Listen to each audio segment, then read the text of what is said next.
Hi everyone, I'm James from F9 and I used to produce under the name of the Freemasons for many, many years. I want to talk to you today about analog sound and why it's so important to us as human beings, why it's so revered and is still talked about to this day, why there's a resurgence in analog synths and analog technology, and most importantly then, how can we take the processes and the sound of analog and recreate that inside modern DAWs using plugins. Now, first of all, let's have a quick think about what we're talking about when we say analog. Analog is imperfections, it's chaos, it's things changing constantly and a kind of infinite number of values. Now, the one thing I've always thought about it when looking at analog of any system, and I'm talking here about analog audio, analog photography, analog visuals, is that it seems a little bit like a circle in that you have an infinite number of places that you can be within this circle. There's no straight lines, there's no stepping. Life is like that, and we are analog people ourselves. I suppose every single life on this planet can be considered analog. Now, when we talk about digital, what is digital? Well, digital is a stepped system. It is a system that has defined numbers and defined places within it. And if you think about our currency is actually digital. Now, when we talk about digital audio, it's the ability to take the analog input from a source and say at any one point, okay, we have a series of pulses and we go bang, right, at this point, what number is that input wave that's coming in with its beautiful curve on it? And we go, right, measure it, there it is, next one. So we're taking these finite degrees of measurement and we're actually then either storing them as information or and recreating them back as analog waveforms, or we're actually generating them as oscillators, as sound sources within a digital program, a DSP code, to say, right, this is the frequency of what the waveform is. It's a sawtooth wave, so it's going to be stepping like this. At any point throughout that cycle, this is our number. Where should it be? The DSP says, and the algorithm says it should be there. So we're either using digital sources to create the sounds or digital systems to record the analog world. And if you think about what that is, everything within a digital system can be seen as linear. It's an exact number, or it's a difference between two numbers on a certain scale. So the intersection between the two is where all of this gets interesting.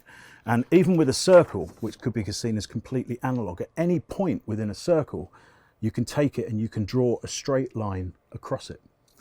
So that interaction, if you think about it, is what pretty much drives our entire modern world.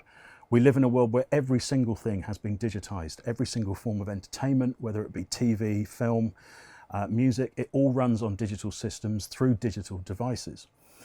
But now have a look at the cycle of analog. And it's always fascinated me in audio that right at the beginning, the only equipment that was available to record audio was valve. And valve is always known as one of these kind of analog monumental points of technology. And even though we went solid state after that with transistors, and it's interesting to see how microphones went, Neumann microphones dropped tubes for ages and went solid state. Eventually, everybody suddenly realized we could go right back to the valve and get a fatter, better sound. So there is something intrinsically important in human behavior and the way we respond to art in analog sound and or analog of any degree. So if you think about how we interact with photographs currently, I don't know of a single person that just uses the straight digital photograph coming off a camera. Instantly they flip a filter onto it. And ironically, that filter is always seeming to be based on making the thing look like an old analog camera. So we're obsessed as a society about actually trying to get everything back to this kind of slightly grungy, crusty analog feel and its imperfections and its chaos. Now, another example that I always thought about just recently when I saw the Star Wars reboots is when you look carefully at the film, they've gone to great lengths to replicate some of the 35mm film quality that was on the original films. Now, what that's done is made those films from a digital perspective stand apart from other releases. Say, for example, if you look at the slightly questionable version of Assassin's Creed, a fully digital film, there's some kind of analog processes going on there, but it looks just like a computer game, whereas the new Star Wars films kind of don't. So it's fascinating how we can take or we can apply some of these processes onto purely digital signals and to really help them breathe life back into digital sources. Okay, so now let's have a look at what Analogue is before we try to start recreating it in plugins. And for me, it's got three pillars. The first one is drift, whether that be oscillator drift, filter drift, control voltage drift of certain parameters within a synth.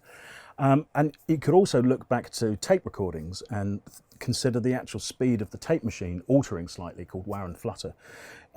That imparts a particular frequency oscillation that was actually made famous by the Boards of Canada. They took their name from the Film Boards of Canada, which were a series of public information films, where the playback was so kind of modulating and random. All of the pitches of all of the music was kind of swaying. The second pillar for me is distortion, and whether that be distortion inside of the analog circuits or the analog interfacing between equipment. For example, if you put an analog synth through a decent preamp, crank the gain up, it will actually start to distort the preamp, and then you can control the output, grab it back down again, but gain those extra harmonics. Also, things like analog connectivity and ways of transformers will impart a degree of compression and therefore distortion. EQ, external EQ, equalizers, whether that be a high pass filter, etc., etc. We're all talking about types of distortion. So in other words, the difference of a signal entering a system and coming out the other side of it.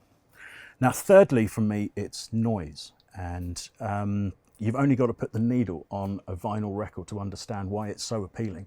That background crackle and sometimes the hiss from the tapes of the original recordings imparts something that is around us everywhere. So if we think about us walking down the street, even on an early morning when there's hardly anything about, you may hear very quietly in the background the hiss of the traffic. You may hear birds calling next to you, or all that kind of stuff, or if there's rain falling, you've got additional noise. We are constantly surrounded by elements of noise. So very pure sounds without any kind of noise floor can seem incredibly alien to us.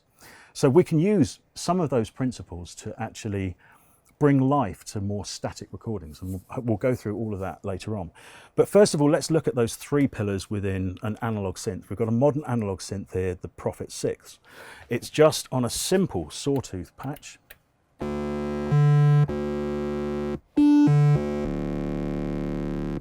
So let's talk about those three pillars and start adding to that. So if you think about instability, well, you kind of want to change the oscillations a little bit.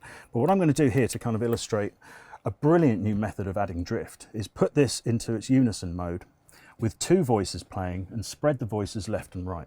Now this is a modern digital synth, so it tracks very, very well. There is a degree of movement within that, but it's still very much under control. Until you grab this brilliant control that was built into the synth called slop. Now this will start to make the oscillators and everything in the synth behave a little bit more erratically.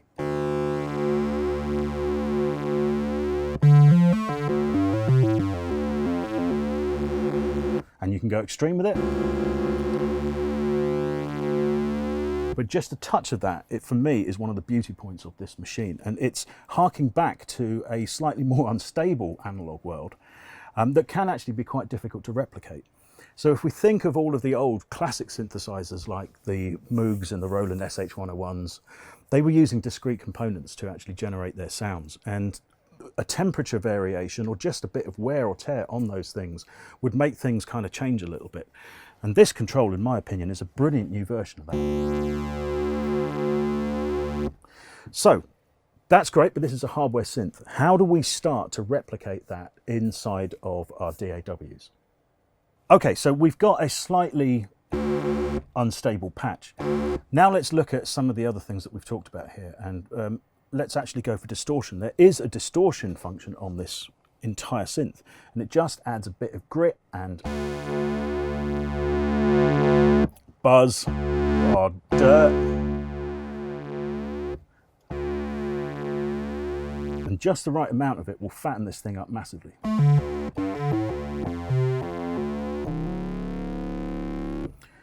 Now let's think of our third pillar that we're talking about, which is noise, and I'm just going to use a white noise oscillator simply within this.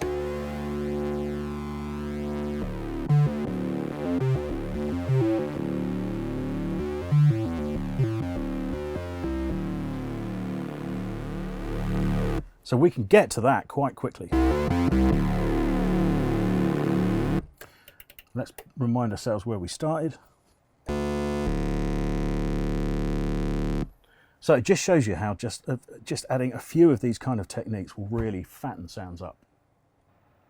Okay, so I'm going to pull up Saram now, and I just want to quickly look at the kind of basic approach that we're going to use before we dig in and really start to use some of the kind of processes. And first of all, let's talk about what we were saying about all of this analog world.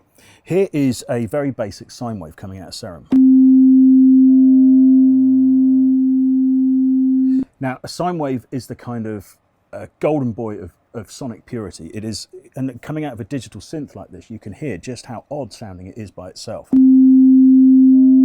It's incredibly almost unnerving, and for any length of time, it can be a bit difficult, really difficult to listen to. In fact, it is rumoured that the CIA used it as a torture device. They'd throw people into a room, great big sound system, play them a sine wave, and after about 20-30 minutes of it, you are ready to tell anybody anything. You just want this thing out of your head. It kind of really resonates through. But the world is not pure. So to try and show you what I mean about how we can kind of affect things, the moment we add some, say, LFO modulation to that sine wave, add a little bit of noise in the background, maybe change the envelope a little bit, and then change that modulation so it rises in.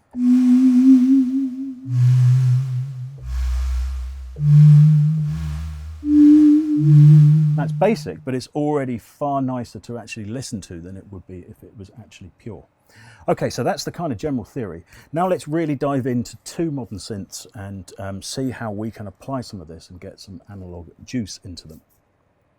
Okay, so now let's try to replicate some of that analog quality inside a digital synth. And I'm going to do this in Massive for a couple of reasons. For a start, it's a synth that is universally accepted, known, and installed by many, many producers.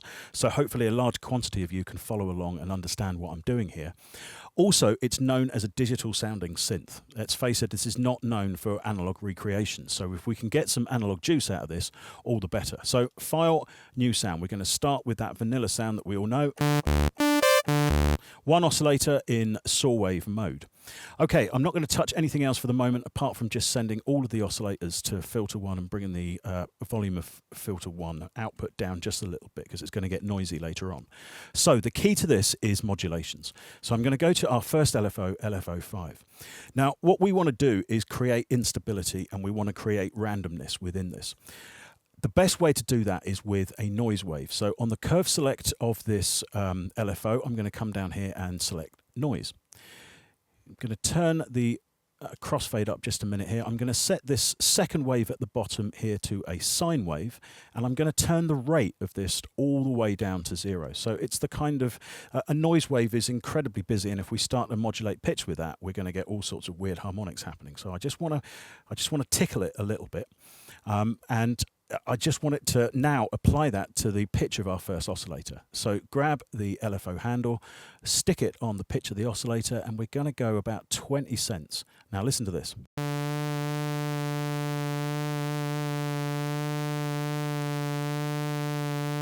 If I turn the amp of the LFO down, you'll hear that it goes back to normal. Turn it up. There's our instability. So I'm just going to clear that first macro for the minute. Now I'm going to grab our macro handle and take this over to the amp of that LFO, turn the amp all the way down, and then turn up that modulation amount. So now our first macro is actually affecting the amplification of that LFO. So the more we turn this up, the more instability we get.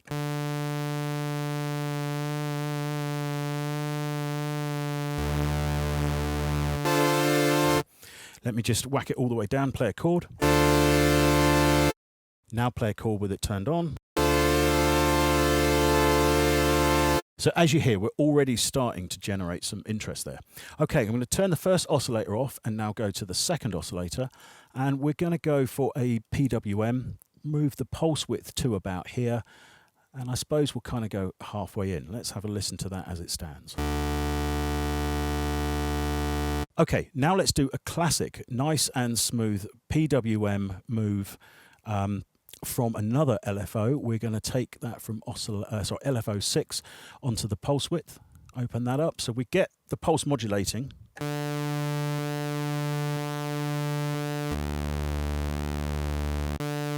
But what we don't have there is any pitched instability. So I'm now going to take the same LFO, put that to the pitch of the second oscillator and move this down by about -20 and see what happens. Now, it's kind of a little bit too cyclic, so let's see if we can do something about that. First of all, I'm going to drop the rate down, and we're going to select Vibrato Wave 1. You see, it's a kind of odd wave shape. It's such a slightly more natural wave shape that might be generated by an actual analog synth LFO. It's kind of imperfect. Now let's add that together with our first wave.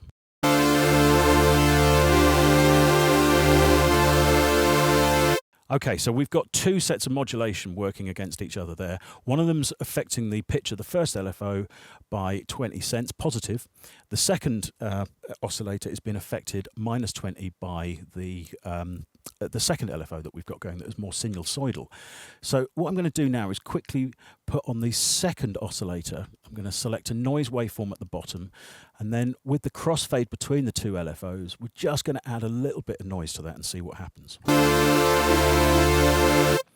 And once again, I'm going to take our first macro and apply that to the amplifier of that LFO, then turn that up. So now this one macro down here, and I suppose we should rename it, is, let's call it drift. This is now affecting the volume levels of the LFO. So when we turn this down, routing is in place to modulate the oscillators, but there's no actual level of these LFO signals.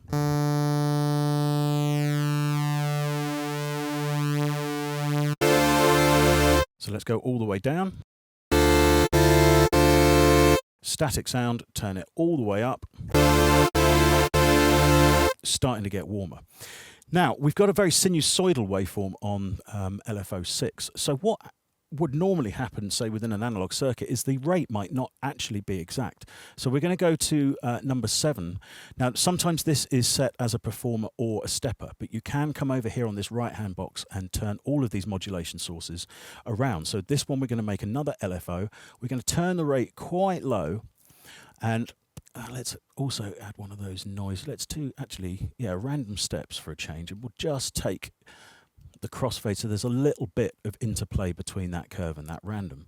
Now I'm going to go to LFO 6. I'm going to drop the handle of LFO 7 onto the rate of LFO 6 and just give it a little bit. So now the rate of that LFO is unstable. Now we've got another LFO. We can select another LFO here from our modulations, and we can turn this one again. So I'm going to create a slightly faster sine wave in this one, and let's add some noise to it. Why not? Who cares? We can be rebellious here. We'll have that about here, and what I just want to do is consider where we can put that. Let's put that currently on the speed of our first LFO. And now we have a great series of kind of intermodulations, all controllable from one macro. So now let's turn this little sound into a pad. I'm going to change our filter to low pass 4. Let's take the resonance down for that. Let's have a look at our envelope. Okay, so we're going to build on envelope 3 a nice, slowly decaying and building up modulation envelope for our filter. Apply that to our filter. Let's get some decent release on it as well. And let's build a kind of pad envelope on our amplifier.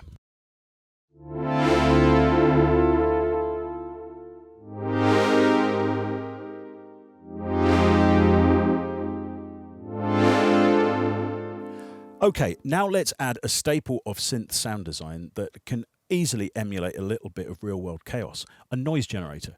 So I'm just going to change the noise color slightly here and add a tiny bit of that to our sound.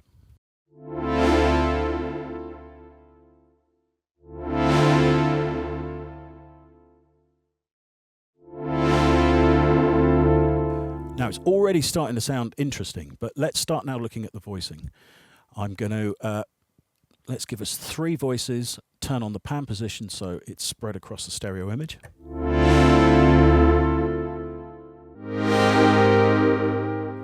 Now it's just starting to clip there, so I'm going to take the output of our filter down.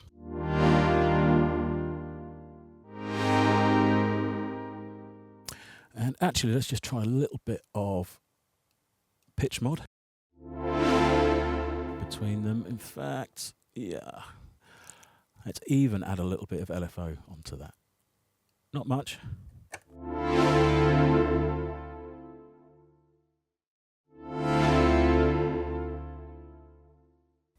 Oops. 2 seconds, just going to fine tune this. I will then take our amplifier of LFO 8, the 4th LFO, which is effectively the 8th modulation source, and apply that to our macro there. So everything is now controlled by one macro. So that's without the drift. That's with the drift. That's already starting to sound beautifully analog. Now, of course, it's not analog. We're just emulating some of the stuff that could go on. So what else can we use within Massive to kind of emulate some of that? Well, I've always loved the tube emulations within Massive. I think they're a brilliant addition. Let's turn it 100% wet to have a tiny bit of drive and just listen to what's going on. It's starting to generate some of those extra harmonics and thickness. Oh, a bit of distortion. And let's bring it back and then set the dry wet so it's about 25%. That's adding something. And the beauty of analog is when you throw it, or analog sounds, is when you throw it into reverb, you get lushness.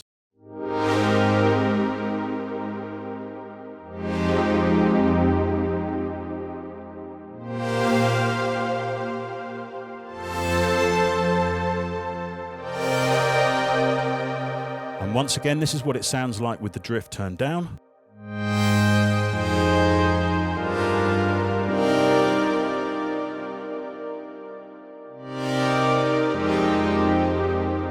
But we could actually, let's stick that on CC1. So I've now got the mod wheel controlling our drift.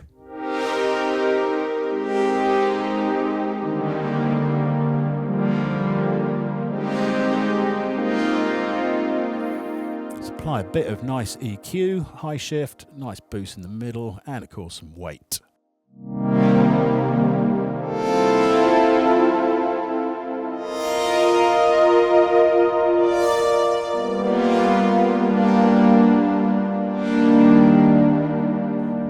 Starting to clip again. Let me keep that under control.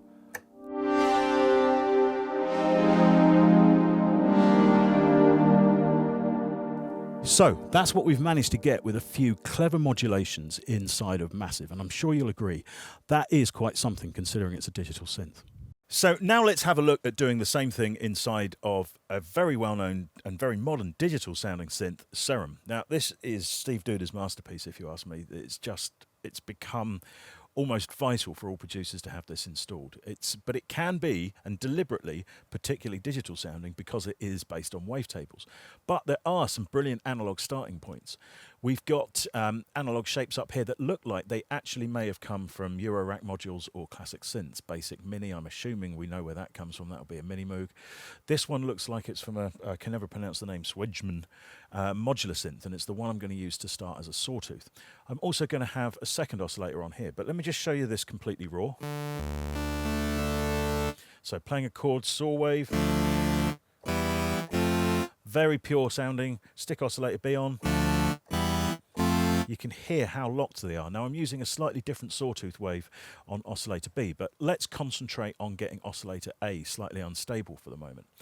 Now, we're going to do this with LFOs, and I've got a selection already pre-made here. I've got a nice sine wave that we're going to use probably for some actual vibrato modulation later on. And then the others, I've created some pseudo crazy random waveforms, and they're all going to be at different rates. Now, for this, I would always recommend that you turn the BPM locking of the LFOs off. And I have done that here, and as you can see, they're all at slightly different rates. I'd also suggest turning the smooth up so that the edges kind of get rounded off quite a bit. And also make them different speeds as well. So LFO's fairly slow, LFO 3 now is really slow, and LFO 4 is quite fast. We'll bring that down a little bit. That may just be a touch too much. Now, if you're used to the modulation within Saram, you know it's dead easy to just drag this and pop this up onto Fine. But we are going to use the matrix modulation to do this because it's easier to show you inside of a screen capture system. But one thing I do want to say, these LFO shapes, you need to make sure that they're around the center point, because we're going to be using bidirectional modulation. And if they're all at the bottom here, like if you went to one of the presets here, I think it's under miscellaneous, and use slight movement, all of the movement is at the bottom. Now when you apply that to the pitch of something, you've got a kind of DC offset, so it's going to change the pitch in a kind of manner that you don't really want at the moment. You want it to be around this center point so that we're modulating about the key frequency of the oscillator. So let's stop talking and get on with it. Straight into the matrix. LFO source, we're going to use LFO2, which is our first slightly unstable one, fairly slow. We want the amount, let's whack it all the way up for the moment and send it to the fine pitch of oscillator A. We're going to make it bidirectional. The modulation multiplication we're going to leave as multiplication, and then for the auxiliary source we're going to use macro 1. Now what that means is that this macro, as we did in massive, is going to control our master instability of everything. And that's useful, as we saw before, to actually have as running as a MIDI controller. So let's turn it down, get our locked waveform, turn it up. There's the beginning of our instability.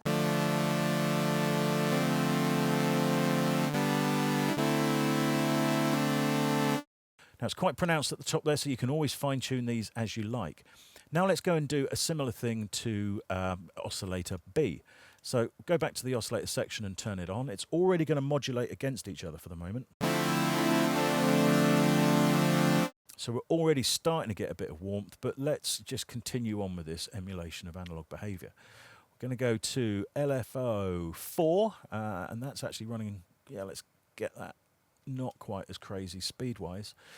And we'll select the modulation source, oscillator B, fine-tuning, bidirectional once again, whack that up, multiplication by macro 1. So now, everything off, now everything on.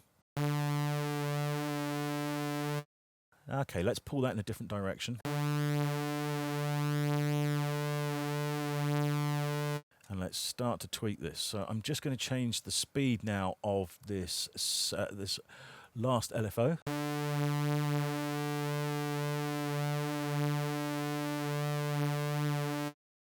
And now let's start looking at some of the other functions in the oscillator section. We're already getting a nice big fat warm sound. But say we want this to be a nice big wide stereo pad. Obviously you've got great unison potential inside of Saram. So let's whack the unison up a little bit. Detune not so bad. Same thing on the second oscillator. A little bit more detune here.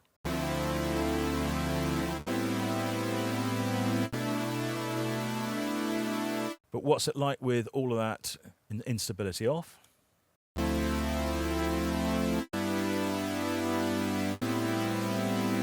It's nice, but you don't hear that movement. Right, now this is when we can start to get clever. How about we start to look at some of the other functions within the oscillators? Say, moving the wavetable position by a small amount. We'll bring these into a place where they can modulate in the first place. And then we'll say, okay, now let's set LFO3 to modulate the wavetable position of our first oscillator in a positive manner, multiplied by macro 1 again. And then LFO, oh, an extra LFO's just popped up here. Let's go and grab the small movement, slight movement bit. I'm going to grab all of the points of that LFO and drag it up. Now let's add some extra handles to this. It's a little bit fiddly, I always find this. I wish it would kind of open up into a big version of the editor. Oop. Bear with me while we just create some more points on this.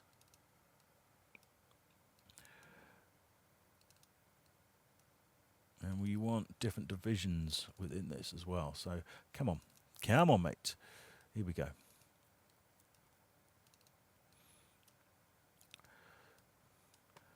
And turn the BPM off, as we said. We'll set that down nice and slow, smooth it right out, and we'll set that new LFO 5 to wavetable position of our second oscillator, and we'll do that in a negative manner. We're not going to have too much of this actually.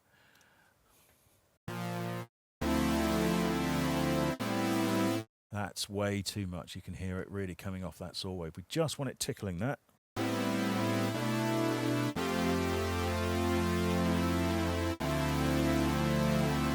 And okay, this is it without all of this mod. Here it's quite static, whereas you whack this up,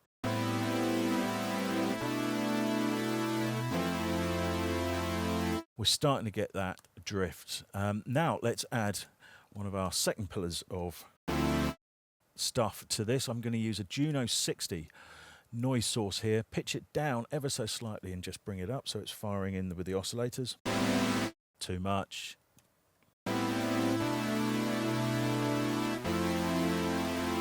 Now let's start to get that into a filter. We'll use a 18 dB per octave filter. Oh, better turn everything on so it's going in there. And I've already got an envelope set up so that we can trigger that in. I will just use the macro to drop that. Sorry, just use the standard visual modulation to do that.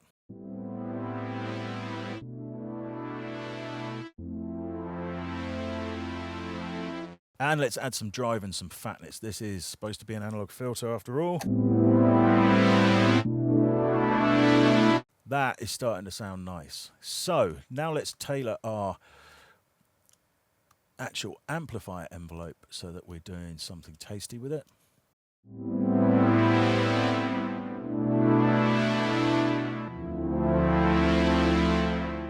And now let's start to add a little bit of potential vibrato into the sound a little bit later on. Now this was a classic part of the circuitries and design of the Roland synths, that you had a cyclic LFO that would actually have a kind of delay aspect to it. So in other words, when you hit key, the LFO wouldn't come in immediately, it would come in a little bit later on, and it's well known for making some really, really beautiful modulations to these kind of sounds. So let's just set the delay time so it's triggering in a bit later and have a rise point as well. That's effectively the amp of the LFO rising up. And then we're just going to do that in side of the matrix again. So we'll go, can we get noise A and B together? I can never remember. No, we can't. We'll have to do it separately. So fine tune of oscillator A, oscillator B, fine tune LFO 1.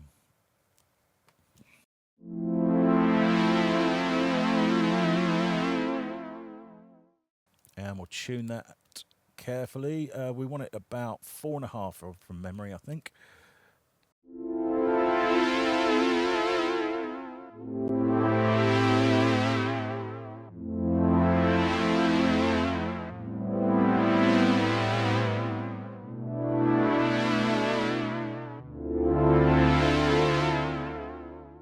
And as we said earlier, it's great when you chuck this kind of stuff into some a little bit of grit and some reverb. So let's just select a reverb first, get it quite large.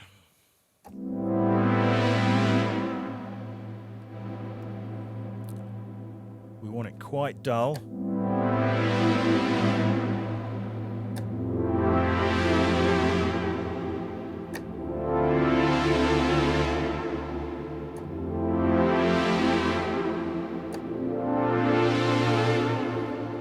For me, that's not bad. This is a digital wavetable synth. And that sound does really have some nice life to it. Now let's add a chorus into the chain. A little bit cheating to have modulation like this, but surely you'll forgive us for that.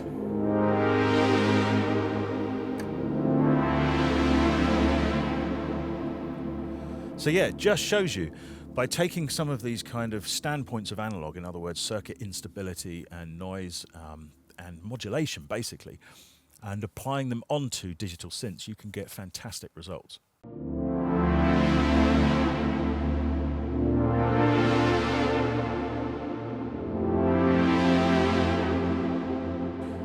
And the thing is with these kind of cross modulation and intermodulations is that they tend to really help the warmth and the power of the lower mids.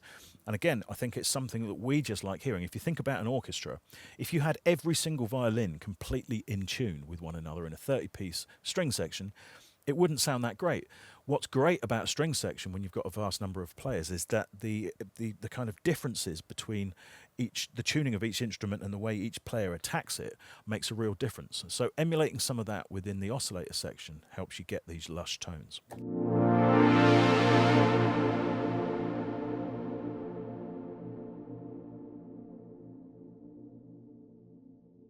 Okay, so that's how we can replicate using digitally sourced waveforms. But how about if we took a series of samples actually from analog synths? Now there's plenty of these actually online of raw waveforms of analog synths. But I've taken the studio's Jupiter 8 here and sampled in a whole series of raw oscillator waves through some nice analog equipment. So we've got them in a variety of soft samplers. The first one we're going to look at is in Ableton. This is a square patch. And this is a sawtooth patch with a bit of noise in the background. And we've got a stereo saw. So this is when I put the Jupiter 8 into unison mode. That means 4 voices get sent to one side, 4 voices get sent to the other with a unison single note push. That makes an incredibly big sound. So we're already starting with a great oscillator bank from the actual samples, but we've got a problem, and the problem is we're just re-triggering samples. So every time I hit the note, you get that doesn't sound like an analog synth at all. It's just machine gunning. It's just re-triggering the same sound every single time. And when you hold the note, you hear all of that kind of movement and all of that kind of stuff. That's what we need to do. So if you think about how an analog synth is working, every time you press a key down, there's a gate control that's opening the VCA effectively, but the oscillators are totally free running in the background. So it's going to pick up the oscillators at a variety of different points throughout their oscillation phase effectively. When you're using a sample like this, you're just picking it up from the same point every single time. So that's not analog behavior. So how can we get around this? Well, it's dead simple. If you think about it, we just add some chaos to that start point of the sample. And Ableton's got a fantastic method of doing this. If you come into the modulation, I'm going to leave the first LFO where it is, turn on the second LFO, then I'm going to go to a random wave here at the bottom. And the beauty of Ableton Sampler is that it really is a random waveform. So sometimes I think, I'm not quite sure how the coding works, but you often get on certain synths with what are called random waveforms, you get the same result every time you re-trigger. This one seems to be very, very random. And the great thing is we can use that, send it to the sample offset. Now, if I'm going to send it by, it's a percentage value within this Ableton sampler. So let's say about 40%. Now listen to what happens. Every single note is slightly different. Now, I think one thing I have tested with this before, if we turn the frequency right up of the LFO to 30 Hertz, it's even more pronounced. So now what this is doing is taking the start point that's actually on any one of those waveforms and modulating it, basically. It's literally just throwing it into a different position each time. I'm going to move all of the sample start points just away so they're kind of in the midst of the waveform a bit. Let's do that again. 14. Let's try that. So yeah, I've just moved our start point away so it can go in either direction now. And we're really starting to get analog. So now I'm going to turn on the filter and I'm going to actually use some of Ableton's new filters, brilliantly coded by Cytomic. It's wonderful to see this kind of code level directly inside a DAW. And I'm also going to now use one of our other parts that we've talked about within analog sound. I'm going to drive into this filter a little bit. So this emulates high VCA levels or circuit levels of the oscillators going into a filter circuit and the clipping that can do. I'm just going to open that filter up with a bit of resonance and let me show you what I mean with this drive.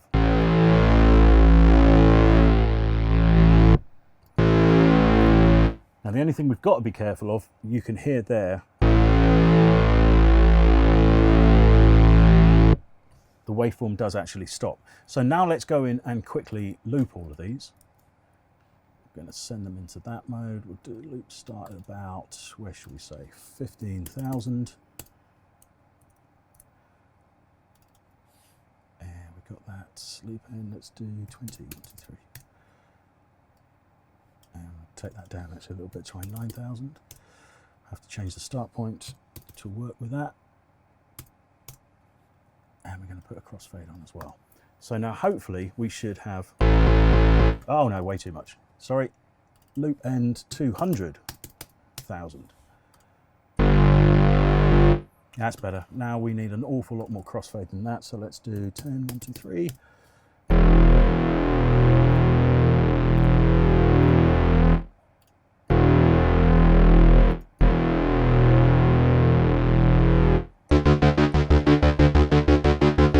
And you can see as I hit those different notes there, the waveform playhead jumping across. So we're starting to emulate that kind of random pickup point of oscillator waveforms. Add a little bit more with the shaper as well. Let's have some fun. And now we're going to add a filter envelope to this.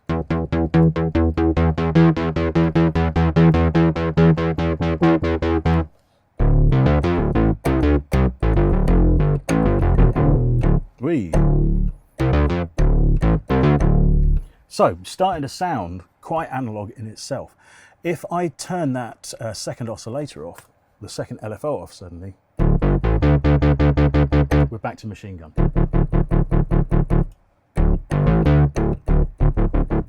Turn it back on. So that's a great way of replicating some of the analog behaviors in a static sample set. Right, now, I just want to give you a quick little tip here. Obviously, Live's got a brilliant racking system. So when you open these macros up, particularly with raw waveform sets like this, it's great to be able to map a few of the controls. So we can take our envelope and mount, for example. We can add some attack and decay into that. I'll just set them up. So envelope, amount, ENV, attack, ENV, decay, and I will just take our main LPF. Now I've become obsessive with colouring these damn little things as well. So we've now got a few of these controls set up as macros.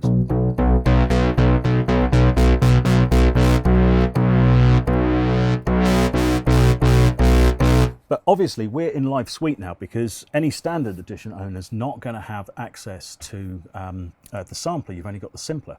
You can, in Live Suite, right click or control click on a Mac on the top bar, select simpler to sampler, and all of the macros will be held. Nothing changes. It's exactly the same piece of code as a plugin, just with a different wrapping on top of it.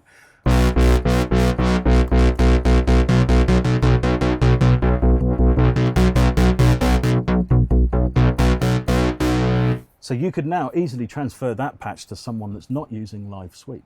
It's a great little thing to know that all of the functions of Simpler and all of the functions of Live Sampler are always in the background obtainable inside a Simpler.